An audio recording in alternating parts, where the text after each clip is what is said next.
Assalamualaikum warahmatullahi wabarakatuh. Saya Ayu Putri Kirani dan di sini saya akan menjelaskan sedikit tentang OSI layer.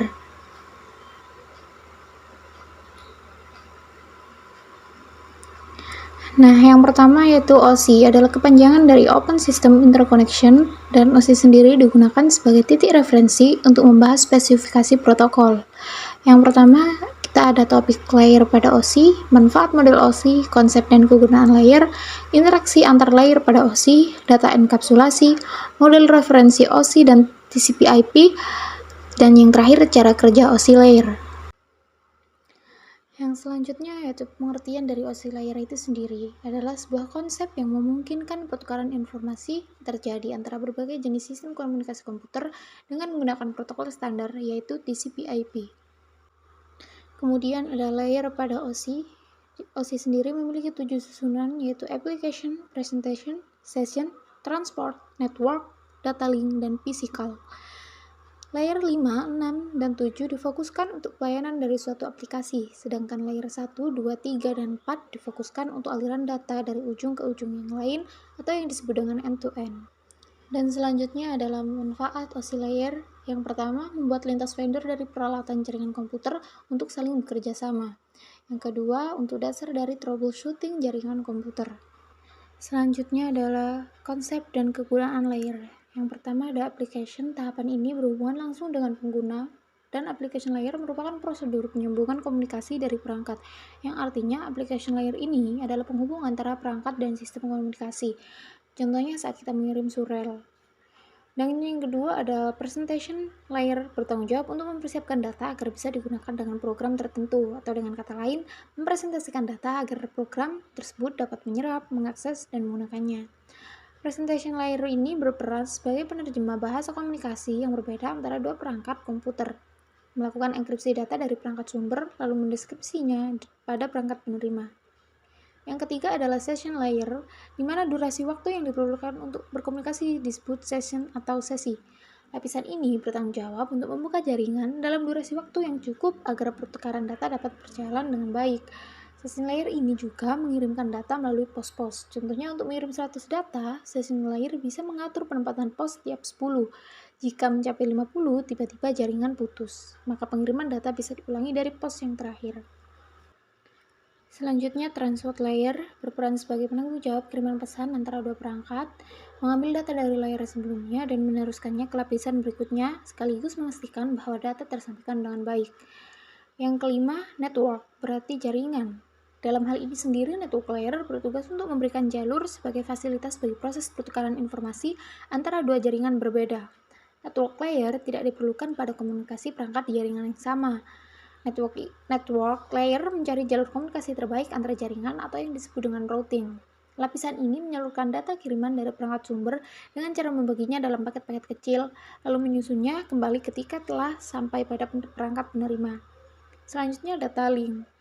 Jika network layer adalah penyalur informasi antar jaringan, data link ini merupakan pemberi jalur komunikasi di dalam jaringan yang sama.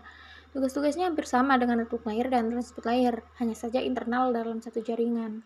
Yang terakhir, physical, lapisan paling dasar dari ketujuh OSI layer, bertanggung jawab mentransmisikan data dalam bentuk bitstream. Physical layer mencakup segala peranti pertukaran informasi yang dimiliki oleh dua perangkat yang melakukannya, termasuk kabel dan tombol-tombol. Bitstream bisa dikatakan sebagai data digital bentuknya tak kasat mata dan berurutan melalui alur tertentu yang bisa ditransmisikan melalui media fisik. Contoh data digital seperti tegangan listrik, frekuensi radio, frekuensi internet, cahaya, dan lain-lain. Kemudian interaksi antar layer pada OSI. Tiap layer memberikan pelayanan pada layer di atasnya sesuai dengan spesifikasi protokolnya. Tiap layer mengirim informasi komunikasi melalui software yang sama antar komputer.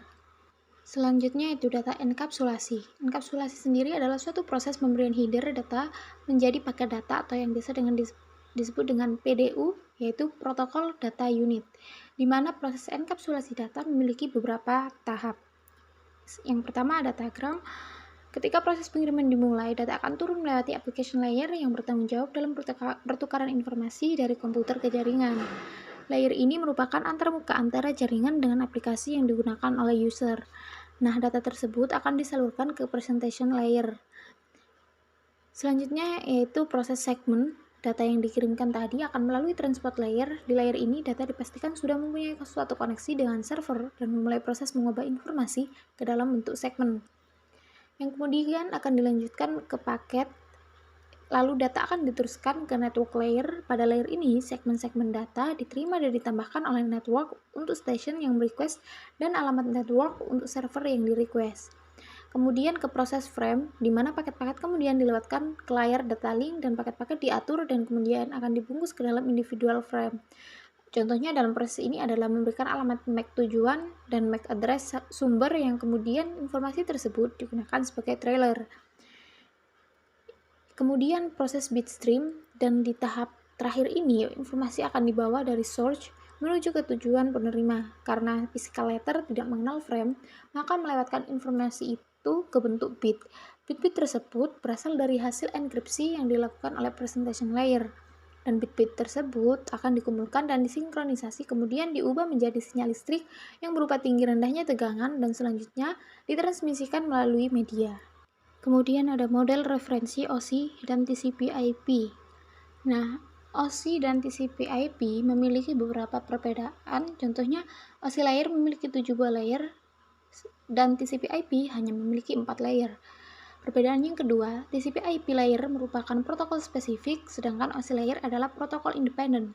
Yang ketiga, layer teratas pada OSI layer yaitu application, presentation, dan session dipresentasikan ke dalam satu lapisan layer TCP/IP yaitu layer.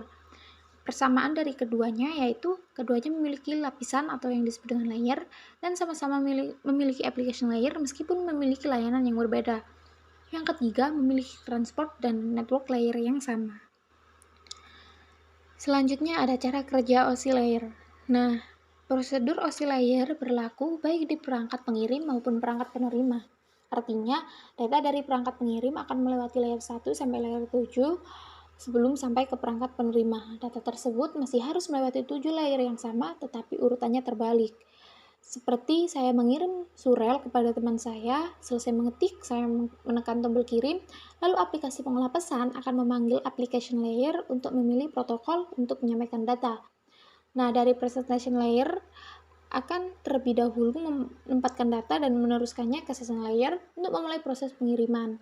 Kiriman diproses oleh transportation layer dalam bentuk segmen yang kemudian dipecah lagi dalam potongan-potongan kecil pada network layer.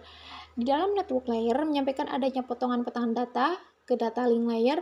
Di data link layer ini, data tersebut masih akan dipecah-pecah lagi agar bisa dikirimkan melalui perangkat keras pada physical layer.